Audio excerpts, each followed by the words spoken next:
Hello friends, welcome to my channel Ranas blog. আজকে চলে এসেছি দীঘার অন্যতম সাইট সিন শঙ্করপুরে।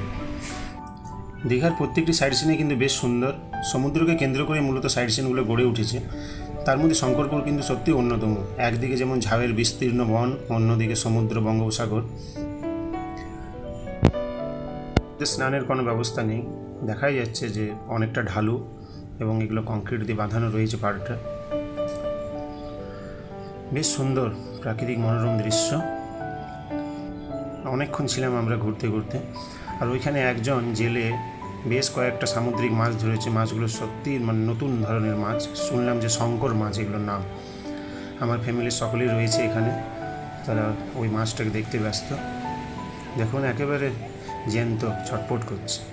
এগুলো পরবর্তী সময় ও ছেড়ে দিচ্ছে, আমি দেখলাম। এগুলো নাকি কোনো কাজের মাছ নয়, সেগুলো এবং বয়সে অনেকটাই ছোট, তাই এগুলোকে জালে কোনো মতো ধরা দিয়েছে, সেগুলোকে আবার জলে ছেড়ে দেওয়া হবে।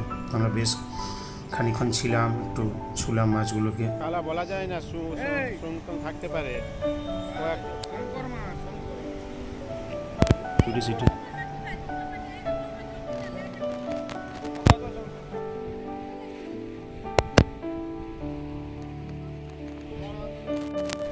বেশ ভালো লাগছিল।